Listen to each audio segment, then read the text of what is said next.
Fianakaviana miisa 3 miaina sy mivelona amin'ny alalan'ny fiompiana trondro ao Morarano Antohibe ao anatin'ny boriboritany fahadimy no mitaraina noho ny ady tany mampifanolana amin'izy ireo amina olon-tsotra izay mitonona ho tompon'ny tany. Hetsakilan'ny mora ny fanazavana izy ireo dia manao fihetsika tsy mendrika vavatsiambina ireo milaza ho tompon'ny tany.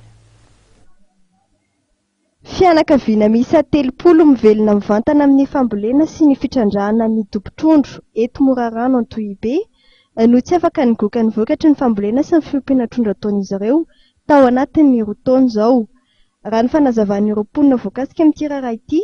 nanomboka ny taona 2014 dia nisy ny fanolanana teo amin'izy ireo sy ny lehilahy iray mitonona ho tompon'ny tany. Ny mponina etsy andanin'izay efa nanajary ny tany tao anatin'ny 40 taona ary ilay lehilahy tsy ankilany mitonona ho tompon'ny tany. Nambaran'isy olon-tena mponina fa tsy manana taratasy ara-dalàna manamarina izany akory ilay lehilahy. Ity tany ity zany zozoro be mihitsy tamin'izany andro izany ary izay mpikaramaty ity le tompoko larava zay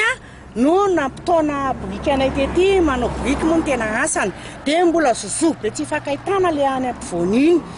tonga tompoko ny tamin'ny 82 ny tena ny andohany ity tanàna ity avy be ny rano taty fanariana rano be eraky ny Tananarivo zany dia tatony narina miakatra ohatra ny sisany ny zozoro tamin'izany andro izany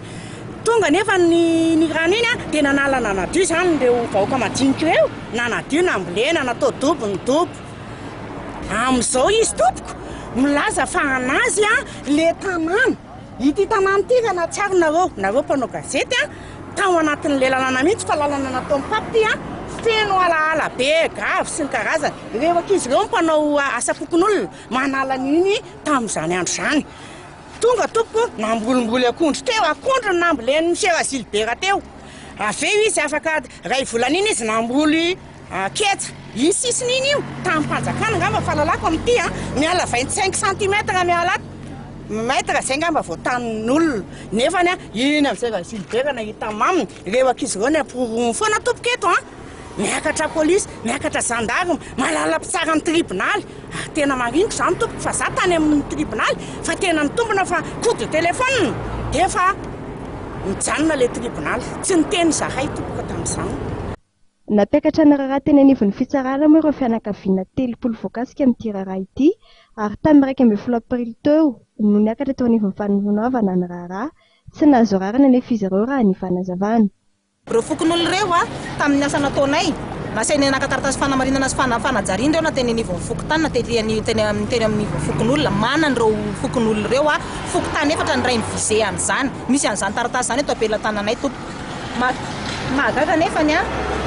mitonina nohy foana zany Monsieur Azilibera ary io tanareo ngamba fa misy fefeny le lalana andanan'le olona makany amin'ny tranony zao ireo fianakaviana ireo misy fianakaviana mitsoboka rano midina variam-badika riny mandeha tena mitsoboka rano nefa au lieu de mandeha eto izy satria tany noajariana io dobo idongin'Andriamantoa Azilibera io fa lazainy fanazy takina ny taratasy mahanazy azy tsy misy taratasy zao etantsika porofo zao ngamba hitanareo amin'ny sary hoe misy trano zao construction aiza zao ny plaqueny io hoe autorisation numéro firy io tsisy nefa dia manao fotsiny ny tena mampalahelo rehefa nisamborony gendarme satria nandefasana ho isy dia nilaza izy fa raha sy taratasy ngeda be taratasy avy any manam-pahefana ambony tsy hanajanona izy amin'ny fanotorana ataony io. Fantatra teto fa nahazo taratasy fanamarinana ara-dalàna avy amin'ny fokotany izay manamarina fa nanajary ny tany 10 taona maro ireto fianakaviana ireto. Niverina niakatra fitsarana androany ity raharaha ity. Ankoatra ity moa dia misy raharaha ady tany 4 makasika ity velaran-tany ity Morarano Antohibe ity hatrany izay fanolana ny ampaham-bahoaka mampiasa ny tany amin'ny mpanjara hafa. Amin'ny alatsinainy ho avy izao no hiakatra fitsarana ny raharaha.